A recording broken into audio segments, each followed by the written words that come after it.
America के अंदर business कौन सा कर सकते हैं, मैं इसके बारे में बात करूंगा। जब आप अमेरिका में रहते हो, रेस्टोरेंट ये सब आईटी की जॉब से नीचे के बिजनेसेस और इनसे दूर रहना है अपने। और मैं ये भी बताऊंगा कि अमेरिका में रियल एस्टेट, जब लोग कहते हैं मैं रियल एस्टेट में घुस गया हूँ, रियल एस्टेट में ये हो जाएगा वो हो जाएगा, मैं बता रहा हूँ।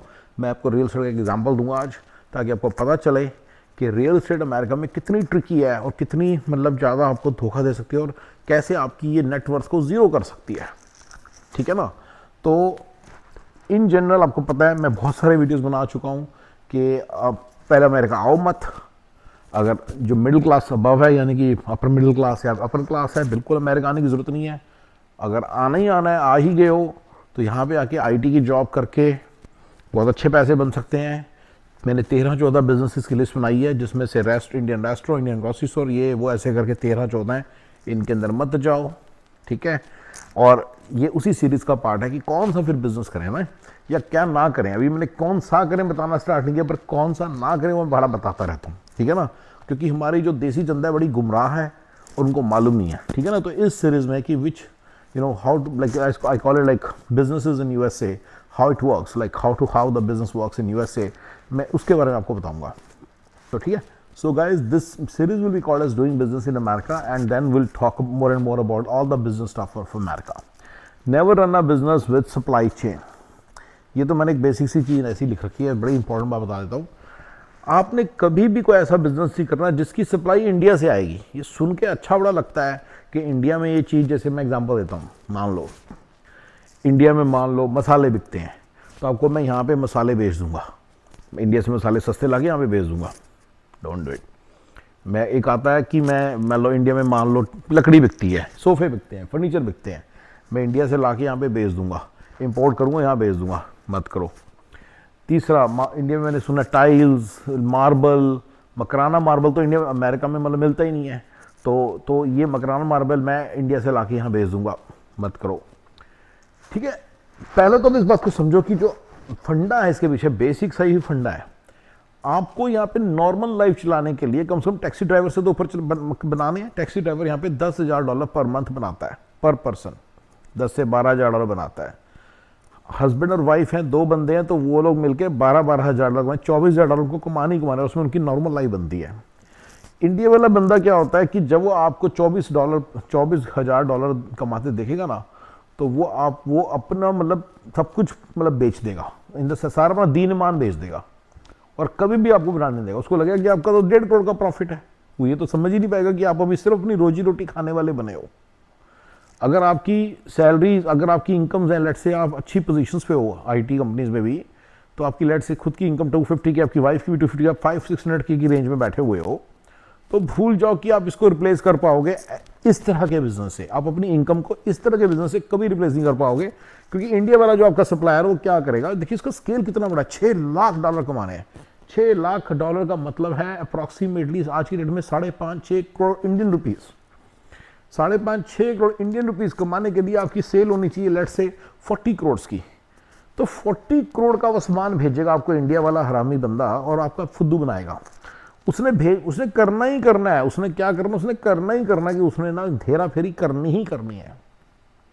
वो धीरे धीरे या तो आपके सामान की क्वालिटी खत्म कर देगा, या उसकी नजर चली जाएगी इतना पैसा कमा गया मुझे भी दे इसमें से। ठीक है। आप अपने रिश्तेदारों पे डिपेंडेंट रहोगे। अगली चीज बताइए, अलग बात है, अपने रिश्तेदारों पे डिपेंडेंट रहोगे। अब रिश्तेदारों पे डिपेंडेंट हो जाओगे तो रिश्तेदार ऑब्वियसली फिर भैया वो भी तो कमाना चाहते हैं, वो कोई फ्री में थोड़ी काम करेंगे, तो वो भी आ जाएगा सारा। तो आपको कभी भी ये बिजनेस एक स्केल अचीव करने नहीं देगा, जबकि ईजी तरीका है अमेरिका में पैसे कमाने का। अगर आपको लाले पड़ रहे हैं, मान लो आप आईटी की जॉब में, फिर तो बिल्कुल ही नहीं करना। लेकिन अगर आप मान लो गिरे से गिरे भी इंसान हो, तो आप एक टैक्सी चला लो, $10,000 पर मंथ तो वैसे ही बन जाएगा। ट्रांसपोर्टेशन बिजनेस ही है, ट्रक चला लो। सो इस बात, मेरे पॉइंट को समझो, मेरा पॉइंट समझो कि यहाँ पे हर कोई इस तरह छोटा सा काम करके कमा सकता है। आपको इतना पछड़ा क्यों पालना है?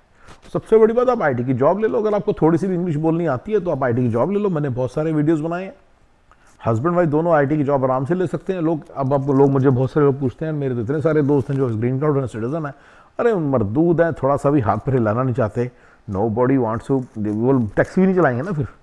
वो ऐसे बंदे हैं ना जिनका हाथ हिलाना ही नहीं है कभी ज़िंदगी में, तो जिन्होंने कभी हाथ ही नहीं लाना, कभी कुछ करना ही नहीं है ज़िंदगी में, तो वो फिर ऐसी है, राइट। तो बीए की जॉब लेना बहुत ही आसान है फॉर अ सिटीजन और अ ग्रीन कार्ड होल्डर। लेकिन प्रॉब्लम क्या है कि उनको कोई भी जो कंसल्टेंसी वाले थे, मैं पहले कंसल्टेंसी चलाता 20 साल पहले, तो करता था काम 15 साल पहले जब मैं मतलब ग्रीन कार्ड, तो मुझे पता है कि मैंने तो जो फेस किया था, इतना धोखा देते हैं, इतना धोखा देते हैं, इतना झूठ बोलते हैं, मतलब दिमाग ख़राब कर देते हैं। It's better not even work with them, right. मैं तो बिल्कुल ही काम करना बंद कर दिया, उसके बाद मैंने कंपनी बंद कर दी वाली। यू सी, मुझे करनी पड़ी, 15-16 साल हो गए मैंने कंपनी बंद कर दी थी, इतना तंग आ गया था।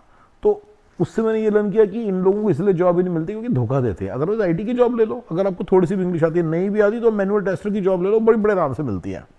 So the point is guys, जब इतने इजी सोर्स ऑफ इनकम बने हुए 250-350 के तक अचीव करने के हस्बैंड वाइफ के लिए, तो चुपचाप उसको करो ना पहले। तो मेरे लिए अगर आप बिल्कुल ही मतलब वो है तो 350 के तक जाओ, अपने आराम से आईटी की जॉब लो, फिर उसका सोचो कि अब मैं इंडिया का बिजनेस करूं, क्या करूं। आप रियलाइज करेंगे कि इंडिया का बिजनेस बहुत पीछे है, इस चीज से बहुत पीछे है। इंडिया का बिजनेस इससे कम्पीट नहीं कर सकता। इंडिया की सप्लाई से क्रिएट इंपोर्ट किए हुए सामान वाला मतलब इंपोर्ट का काम इंडिया से, राइट। तो ये बिल्कुल भी नहीं कभी करना चाहिए। मैंने बहुत सारे वीडियो मैं बड़े क्लियरली बता रहा हूँ, इस तरह के बिजनेस से दूर रहना। सिर्फ और सिर्फ स्यापा पड़ेगा, कुछ कमा के नहीं उठोगे, टाइम वेस्ट करके उठोगे। यहाँ पे सिंपल वेज बने हुए हैं 350 के कमाने के, हस्बैंड वाइफ दोनों मिलके कमा सकते हैं 240 के बहुत ही सिंपल वेज बने हुए, आराम से उनको आप यूज़ करो, उससे आप आराम से पैसे कमाओ, वो वाले पैसे आपको यहाँ पे यूज़ करो, हेडेक फ्री काम होगा। इंडिया के बंदे को कभी समझ नहीं आएगा कि आपकी लाइफ में क्या क्या प्रॉब्लम्स है, बकासुर प्रॉब्लम, आत्मा दुरात्मा प्रॉब्लम, क्या खुद ही कर लो सारे काम, ये कर लो, राइट। वो क्या बंदा मतलब समझ रहे हो, क्योंकि यहाँ पे बंदे नहीं होते ना काम करने के लिए। जब आप अपने घर की बर्तन, कपड़े, सफाइयाँ, रोटियों की प्रॉब्लम नहीं सॉल्व कर पाए, तो मुझे बताओ अपनी आत्मा दुरात्मा प्रॉब्लम कैसे सॉल्व करें। असिस्टेंट कहाँ से लाओगे, टेक्निकल पर्सन कहाँ से लाओगे, मैनेजमेंट कहाँ से, मैनेजर कहाँ से लाओगे, आपकी कैलेंडर बुकिंग कौन करेगा, सारा कुछ आपको करना पड़ेगा। तो इंडिया का बंदा इन सब बातों को नहीं समझेगा, उसके दिमाग में नहीं बढ़ेगा। मैंने बड़ी बार समझाने की कोशिश की है कि भाई हमारे यहाँ ऐसे है। अब मैं तुम्हें एग्जांपल देता हूँ, तो जब कई लोग इस तरह का बिजनेस करने की कोशिश करते हैं कि आईटी सर्विसेज के लिए दोस्त किसी से बात कर ली, इंडिया में वो आईटी सर्विसेज प्रोवाइड करेगा और मैं यहाँ पे आई प्रोजेक्ट्स ले लेके इंडिया भेजूंगा। कभी ना करना, सेम वही चीज़ हो रही है, इंडिया के सप्लायर इन सर्विस दे रहा आपको। कभी ना करना, कभी ना करना, कभी ना करना। आई डोंट नो, मैं एक बंदे को मुझे याद है, मिर्चें स्पाइसेस इंडिया से लाके होलसेल में यहाँ पे बेचता था। कभी ना करना, कभी ना करना। इंडिया के ऊपर डिपेंडेंट जो है, इंडिया के माल के ऊपर डिपेंडेंट बिजनेस कभी ना करना, राइट। इससे अच्छा यहाँ पे आप जाके कुछ भी करने लगे, इंश्योरेंस एजेंट बन जाओ तो ज़्यादा पैसे बना लोगे और कोई हेडेक नहीं है, ठीक है ना। तो हेडेक ले रहे हो तो कम से कम $1 मिलियन के लिए तो हेडेक लो, ये भी तो आपको समझना है। ये भी लोगों को समझ नहीं आता। एक बंदा ना इंडिया से बनाने लग गया, पैसे आने लगे उसको, 36,000 साल के बनने लगे। उसने मुझे फ़ोन भी कर दिया, तुम कहते थे कभी इंडिया के सप्लाई चेन, मैं तो पैसे बना रहा हूँ। मैं कितने बना रहा है, मैंने तो $3-4 पर मंथ बना भी लिए इस बार, और हर बार बना रहा हूँ, मेरे आराम से बने। और मैंने कहा इतने तो साले तू अगर मान लो तू सब करने का भी काम करता तो भी मिल जाने थे। ये भी तो समझ। ये तो आप टैक्सी चलाने से तो कंपैरिजन करो ना, टैक्सी वाला आराम से $10-12 पर मंथ पर पर्सन बना सकता है। तो इसलिए इस बात को समझो कि ये गाइस बड़े आराम से बेसिक सी चीज़ें बनी हुई हैं।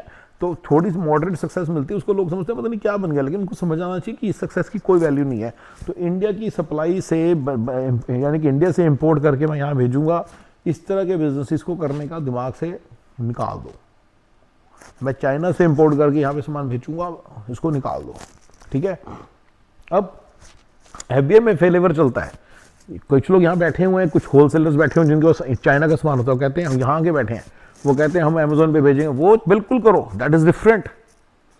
मैं बिल्कुल ट्रेडिशनल मॉडल में बात कर रहा हूँ कि आप इंडिया से कहते हैं मैं अपने, मेरा भाई रहता है वहाँ, मेरा मम्मा रहता है, मेरा पापा रहता है, मेरा वो रहता है, मेरा ये रहता है, मेरा दोस्त रहता है, वो ये मुझे सामान करके देगा। अगर हम लोग मेरे सारे एग्जाम्पल में ये था, मैं उसके लिए मना कर रहा हूँ। Amazon FBA के अंदर डिफरेंट बात होगी। जब बंदा यहाँ पे आया पड़ा आपको कि वो जो बिजनेस कर रहा है मैं वो करना चाहता हूँ, वो मत करो, पता नहीं उसका क्या सिस्टम है। मैं यही समझा रहा हूँ तुम्हें, ये बड़ी बड़ी कंपनियों के सिस्टम डिफरेंट होते हैं, कईयों के सिस्टम डिफरेंट होते हैं। लेकिन यहाँ पे जिस बंदे का आया हुआ है उसकी गारंटी है, उसके साथ वो जो सामान आपको देगा उसकी गारंटी होगी। यहाँ पे सामान बंदा बैठा आपको सामान दे रहा, आप Amazon FBA में वेयर हाउस में भेजो और वहाँ से लोगों को शिफ्ट कर दो। वो जो थोड़ा पैसा बनेगा वो बेटर है then you try to get the money from get the stuff from India. आप मत करने लग जाना, कहना कि वो भी तो कर रहा है, ऐसे सोच के आप मत करने लग जाना, ठीक है। ये मैं आपको बता रहा हूँ, बड़े इजी बिजनेसेस बने हुए हैं अमेरिका के अंदर, चुपचाप वो करो, बड़े इजी सोर्स ऑफ इनकम बने हुए हैं। अगर आपको खुद समझ नहीं तो फिर तो आप टैक्सी चला लो, इतना पैसा बन जाएगा। देखिए बात हो रही है ग्रीन कार्ड होल्डर और सिटीजन्स की जो गुमराह है, या GCAD वालों की, जिनके पास पैसे ही जो वीज़ा वगैरह भी, सॉरी मैं am not talking to you here, ठीक है ना। चलिए ये हो गया, ये मैंने एक बड़ा इंपॉर्टेंट बात बोलनी थी, मैंने आज बोल दी, कामों में लिखा हुआ था मेरे नोट्स में। हाँ जी, अगला अब मैं बताता हूँ, ये आपको ये देखो कि प्लाजा का प्राइस कोलैप्स कर गया, और ये रियल चीज़ें हैं, ये देखो ये रियल है, ये है, ये पहले ऐसे देखो, ये देखो, ठीक है, 1.7 बिलियन का था और 350 मिलियन का बिका। 2017 में देखो कितने का था और कितने का बिका, दिख रहा है आपको। तो ये चीज़ें ये अभी की नहीं है, ये मेरी को, और ये तो सैन फ्रांसिस्को की, ये किसी प्लाजा की स्टोरी है। इसी तरह से मैं तो बता रहा हूँ, ऑस्टिन के अंदर भी है ऐसे स्टोरी कि कोई कमर्शियल बिल्डिंग थी, पता नहीं कितने प्राइस पे बिकी, कि पता नहीं कितने पे रह गई। ये अभी नहीं, मैंने बहुत सारी स्टोरीज देखी हुई हैं, ये बहुत कॉमन चीज़ है। यहाँ पे रियल एस्टेट बिजनेस में बहुत ज़्यादा पंगा पड़ सकता है, बहुत ज़्यादा बड़ा पंगा पड़ सकता है। अगर आप कहेंगे ना मैं अंधाधुंध होकर रियल एस्टेट खरीदूंगा, अप्रिशिएट करते रहेगी, अपने दिमाग से निकाल दो, ऐसा नहीं होता। ये डेप्रिशिएट भी करती है, आपके सामने है सारा, आपने नोट कर लिया, ठीक है। मैंने रियल एस्टेट पे एक पूरा वीडियो बनाया था आज से कोई साल पहले, तो वो आपको, वो मैं, मुझे याद है पार्क में बैठा था मैं, अभी बच्चों के साथ, मैं पलेडियो के छोटे से किसी पार्क में बैठा था, वहाँ बैठ के बनाया था मैंने। बाकी मुझे पता नहीं, मैं तो नहीं वीडियो ढूंढ के, 2000 वीडियोज़ हैं, बट बेसिकली मैं ये कहूँ, मेरा ये मानना है कि real estate business in America is a very useless business, उससे दूर रहो, IT की जॉब कर लो, बेटर है। तो यू में से कि यार ये तो, मैंने तो ग्रैंड कार्डोनी वगैरह के बहुत सारे वीडियोस की रील्स पे रिएक्शंस दिए हुए हैं, और मैंने उनकी पोल खोली हुई है, और मैंने रॉबर्ट, ये क्या नाम है, रॉबर्ट कियोसाकी, इन सब की बहुत सारी बार पोल खोली हुई है। आप उन सब चीज़ों को पढ़ो, समझो, तो आपको पता चल जाएगा। आपको वीडियोस ढूंढने पड़ेंगे, मुझे तो खुद भी नहीं मिलेंगे वीडियोस, आपको वीडियोस ढूंढने पड़ेंगे, बट ऐसे बहुत सारे वीडियोस बनाए हुए हैं जिसमें मैंने क्लिक किया कि रिच डैड पुअर डैड वाले की मैंने सारी उड़ाई हुई है, मैंने ग्रैंड कार्डोनी की उड़ाई हुई है, मैंने एक वो नगुयन आता है ना जो वियतनामी है, उसकी उड़ाई हुई है। ये सारे कोर्सेज ही बेच रहे होते हैं, पर उसमें मैंने और भी बहुत सारे रीजंस बताए जिसके कारण मैं उनके अंदर ऊपर बिल्कुल बिलीव नहीं करता। और मैं आपको बताता हूँ कि ग्राउंड पे ये होगा कि आप घर खरीदोगे, सारा दिन उसके अंदर उसकी सफाई सब कुछ आपको करना पड़ जाएगा। टेनेंट कई बार बहुत कॉमन चीज़ है, टेनेंट आपको स्क्वाट करता है और आपको पैसा नहीं देता। कैलिफोर्निया में स्पेशली बहुत ही बड़ी प्रॉब्लम है ये, ठीक है। वो आपको रेंट नहीं देना, रेंट देना बंद कर देता टेनेंट। तो इस तरह के बहुत सारे इश्यूज हैं, ठीक है गाइस।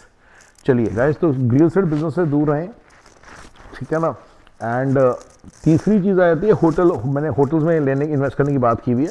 होटल को मैनेज करना पड़ता है, प्लीज़ रिमेंबर, होटल्स को मैनेज करना पड़ता है। अगर आपको मैनेज करना नहीं आया, और दूसरा उनकी सारा पता होना चाहिए भी कैसे काम करती है, मतलब सारी लोकेशन वगैरह, वो सारा बहुत मतलब गुड साइंस है और एक्सपीरियंस बेस्ड साइंस है। अगर आप हाई IQ से सोचेंगे कि मुझे पता चल जाएगा कल को, मैं होटल का सारा एनालाइज कर लूँगा, नो नो नो। जितना हाई IQ से हो सकता है सामने की चीज़ें वो तो ठीक है, पर पीछे की चीज़ें एक्सपीरियंस से ही आती हैं।